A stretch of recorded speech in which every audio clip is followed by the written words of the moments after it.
Round the Rec with CEO of Sylacauga Parks and Rec, Steve Masters, this morning, and rain falling on our head today, isn't it? Much needed rain. Absolutely. I'm not complaining about rain right now. Hey, speaking of complaining, I want to know when we're going to get this pickleball court going. The park's done. I mean, in any way you look at it, the park's done. We did a lot of construction. I think people may forget there was a swimming pool that had to be filled up, and something apparently got off with the starting elevation. So there's an issue about a curb height and there an ADA access that has to be figured out. The engineers and architects are working with the contractor, and hopefully that's resolved and you see a paving company out there as soon as this rain goes away, and we cut a ribbon on an absolutely beautiful park. And I'm just looking at the picture of it, and man, that looks fantastic. It is beautiful. They've done a wonderful job with that. You know, we've taken what was basically a mosquito breeding ground over the last 4 or 5 years and turned it into an absolutely beautiful park. Pickleball, as we know, is the fastest growing thing around here for all ages. You know, we have elderly and we have kids, and the basketball court is something, you know, we keep saying pickleball, pickleball, pickleball, but the kids that come over every day after school that we have to turn around because we have gymnastics that day or baton or karate or whatever are just on the edge dying to get on that basketball court. We've had to run them off a few times off the basketball court because it is still a construction zone. It hasn't been turned over to us, but we're really excited.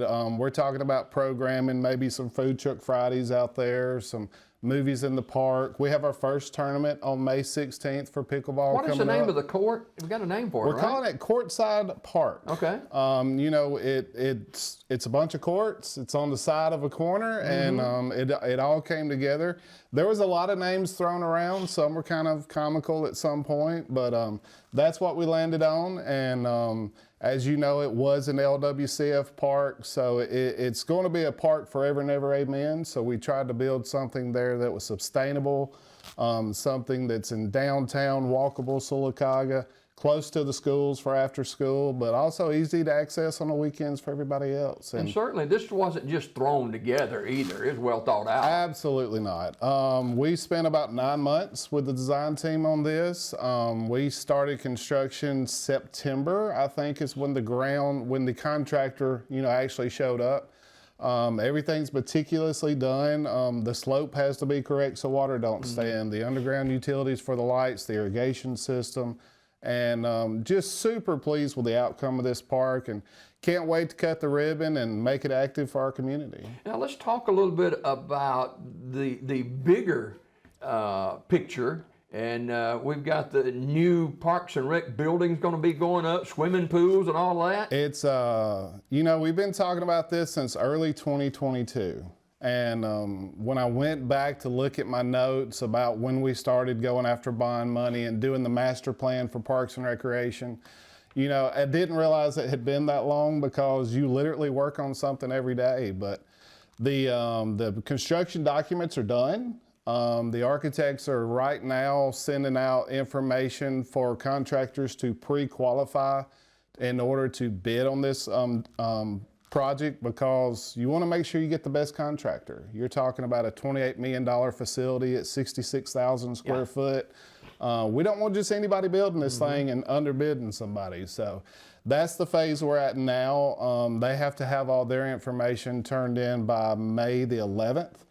And on May the 15th, coming up very, very soon, is when we have our official bid opening for all the people who pre-qualified. That meeting is going to be at 10 o'clock in City Hall. And we'll know that day who's bidding on this project. And on June the 11th, we will open bids at City Hall at 5 o'clock in the evening. Exciting time. And we feel confident we're going to come in within budget. We've been doing budget exercises pretty much for the last 3 months.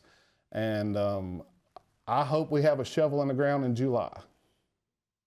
Wow. Yes. That's a pretty good turnaround now. Yes. So like I said, you know, it's been slow rolling, it seems, and, you know, you don't hear a lot. We've tried to pepper in information along the way, but the next time we meet with you, we'll have conceptual drawings. We'll bring you views from the inside of this building, You know, we've talked about 2 basketball courts, indoor swimming pool, meeting rooms, workout facility, walking track.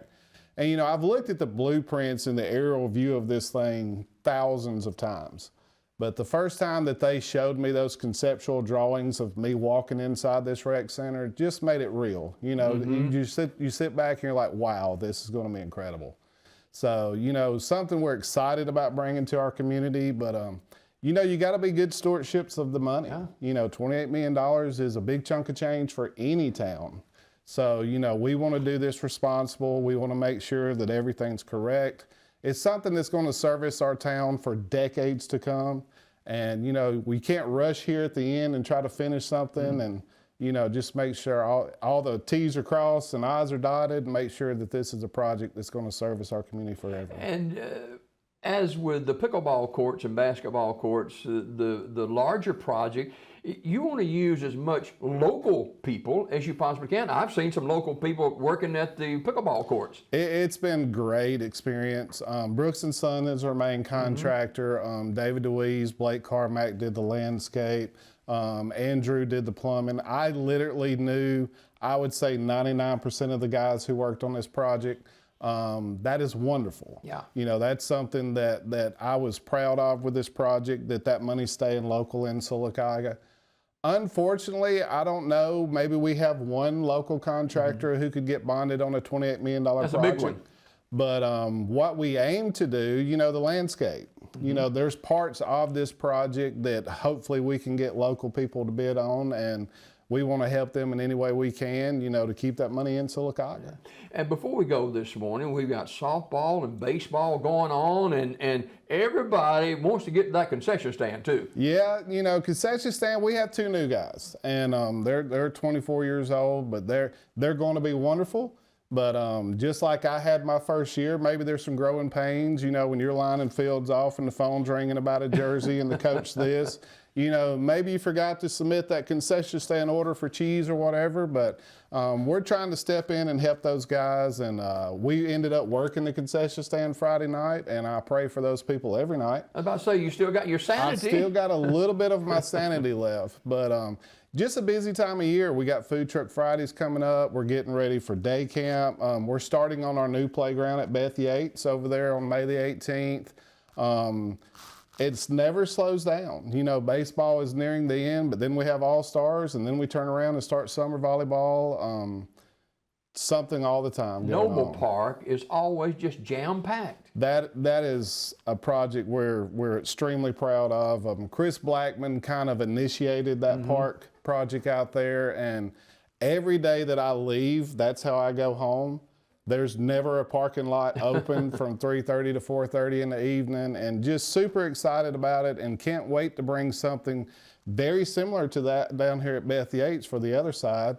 But that park's focus is mostly on toddlers, ages 3 to 9. So, you know, it's going to be a place with mommy and me swings for infants, and we're going to really landscape that park. That's something we're really focusing on with our new parks. Instead of just fence and concrete and sides, we're going to work with some local contractors and do a pollinator garden and make it feel like something special when you're out there sitting in the park. Even though you're surrounded by a highway and streets and tennis courts, you know, we want it to be a park-like setting and something that people can just sit there and relax and get away for a while. No doubt about it. CEO of Sylacauga Parks and Rec, Steve Masters, our guest this morning. Steve, always a pleasure. Thanks for coming. Thank you, sir. Got much more Dave Break, Pet Connect coming up right after this.